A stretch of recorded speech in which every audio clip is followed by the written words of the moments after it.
In today's message, I'm going to tell you why Apostle Gino Jennings is outmatched, outnumbered, and he won't take the debate. Let's talk about it. Thank you for tuning in to another episode of Closer to God Ministries, where we push forward in the kingdom of the Most High Yah. Closer to God Ministries is for those who really want to learn true submission, true obedience, reverence, and a fear of the Most High Yah. One thing about Closer to God Ministries is I'm not afraid to push the envelope. There's a lot of things that go on in the world that need to be addressed, but religious leaders won't talk about it. Closer to God Ministries, I'm pushing forward. Each man must be convinced in his own mind. I'm gonna give you the disclaimer. This is not for everybody. If you're somebody that has a soft spirit, a sensitive spirit, you don't like that hard truth that can set you free, this is not for you. But if you choose to stay tuned, don't just run off on the plug with my content. Hit the subscribe button, smash the like button, turn your notifications on so you can see when I'm posting new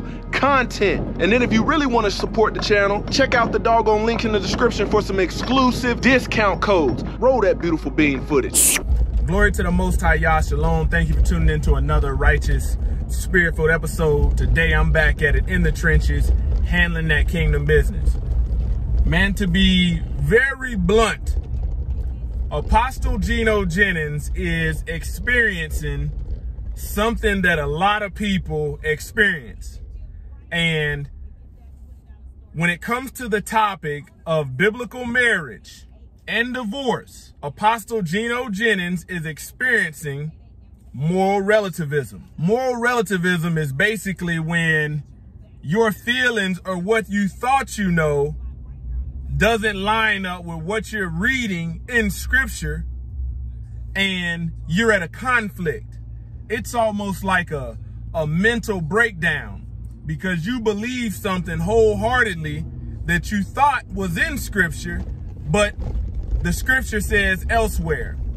And what I'm saying is the reason he's not going to take that bait is because he knows some of these scriptures that Pastor Dowell has brought to the forefront. He's seen these scriptures. Apostle Gino Jennings has the apocryphers. You know, he has a better, more complete Bible than your average pastor out here. But he's outmatched and outnumbered. He's outmatched because he's dealing with somebody that not only understands the New Testament, but lives a life of Torah that you find in the Old and doesn't have to put one versus the other and can make them work together. See, scriptures like Jeremiah chapter 3, Apostle Gino Jennings can read these for himself, but he's conflicted, and this is the reason why I say moral relativism, because he doesn't know how to make these scriptures fit his holiness doctrine. So if the Most High Yah hates something, why would he do it himself if he hates divorce? Why would he be a divorced man? And then we could look in Ezekiel chapter 23 and get more details on it. But if the Most High Yah hates divorce, and then also calls himself a husband unto two wives, and then the same men that he used to be custodians of the law were men that had multiple wives or polygynists, you can see where he's conflicted. The scriptures don't line up with his holiness beliefs. The Roman Greco concept of monogamy, which ultimately we can see it in the Garden of Adam and Eve, sin entered into this world through a monogamous relationship. He is outnumbered because, see, Apostle Gino Jennings has had some great messages that are truthful according to scripture. No doubts about it. But he's outnumbered by somebody who lives a life of Torah, you know, a life of fullness of the complete book, where he may only be limited to the knowledge of a couple scriptures that he has, and he wants to stick to those. But when Torah livers bring to the surface additional scriptures, you know, that don't fit his theology of holiness, you know, he's not going to take that debate. And a lot of people are saying, let it go. But the way men work and we get to the truth is, if you got the truth and I got the truth, we debate, we reason with one another. And it's not to just say, okay, you got the truth and believe something different, and I got the truth and I believe something different. No, state your case. But for as many folk as Apostle Gino Jennings has called out and slandered for them not living in truth, you would think that this would be just another walk in the park for him. But he knows he's outmatched and outnumbered. And one thing he's going to want to do is he's not going to want to lose any followers he has. He don't want to lose viewers. So he's going to tuck tail, not take the debate while claiming to be a man of truth, but yet won't defend his truth. Won't defend it because he knows it's not the truth of the Most High Yah. He knows it's the truth of holiness doctrine, holiness rhetoric, not what's actually in them scriptures. And honestly, you know, when a man does that, it's his woman, his wife, that will lose respect for him, because there's more honor in getting up there saying, okay, let me state my case. Pastor Dowell state his case. And in the end, when you know you're outnumbered or you're outmatched or you're unqualified in certain areas of scripture, you say, man, you know what? I was completely wrong about that. And I thank you for bringing this to the forefront. You have to know that folk will stop unfollowing you then.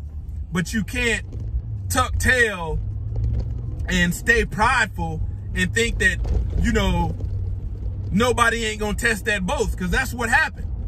Gino Jennings got called out. Now, if this was your average town pastor teaching out of the 66 books that, you know, believe in Christmas and believe in Halloween and believe in all this nonsense, believe in Easter, he would debate him in a heartbeat.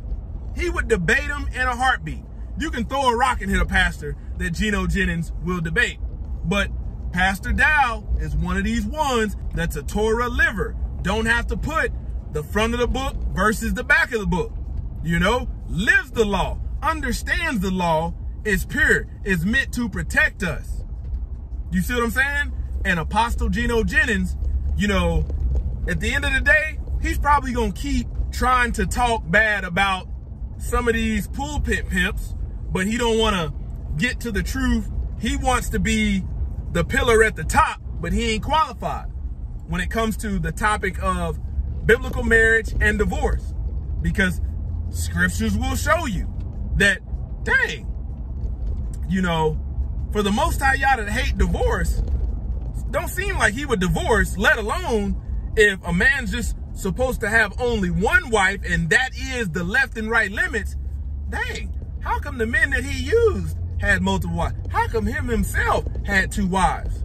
See, one wife is a starting point when you start to look behind the words, when you look at the etymology behind the words, when you get in the lexicon, the Strong Concordance, your Brown's Driver Briggs. But he don't never teach his people that, so they never look behind the words. They only get to a certain level of truth and then they're flatlined. And this topic right here of Pastor Dowell actually testing his boast is setting a lot of people free. A lot of women that have been put away, a lot of men that are divorced, you know, this is setting them free, and they can be married in the Messiah, in Hamashiach. But what he's saying is you got to take your spouse back, even if they didn't lay it down with all these other men. And basically, scripture tells you that right there, you didn't committed adultery. But he not getting into the weightier matters of the law. One thing I notice he does is he tells a lot of folk to stop following their pastor and stop giving them money. And that's a very strange statement, because he's basically trying to take other pastors' followers, but ultimately because he wants the money. Ultimately because he wants the money. And that's what is happening. Now, it's one thing to put the truth out there. One thing to put the truth out there. And that's one thing I can honestly say Pastor Dowell don't talk a whole lot about. Tithes and offering. You know what I'm saying? He's done teachings on it, but he don't talk a lot about it. And Apostle Gino Jennings is constantly telling folk, don't give your money to him. Well, who do he want these folk to give their money to? Him. It comes down to the money. He knows if he takes this debate and fall flat on his face because he's not a Torah liver, don't understand the front half of the book because he don't live it, he understands that he's going to lose money. A lot of these jokers, it comes down to money. And at one point, it's easy. And at one point, you'll realize it's easy to talk tough. But when it's time to actually test that toughness of what you call the truth, everybody ain't built for it. Everybody ain't built for it. So respect has been lost for Apostle Gino Jennings just for this, because out of all the other calling out he's done, one person call him out and he won't take it. He won't take it. He has some great messages on other areas, but until he is repented of his false teachings about biblical marriage, and divorce, he don't need to talk about this topic because he's leading people astray, leading folk astray from the truth of the Most High Yah and leading them towards holiness doctrine when it comes to that topic. I'm not saying he's a bad man or a bad pastor, but when it comes to the topic of biblical marriage, divorce, and he don't even want to get into polygyny or having multiple wives, he's led folk astray and he is unqualified to teach it. Close to the God Ministries, kicking it gun barrel straight.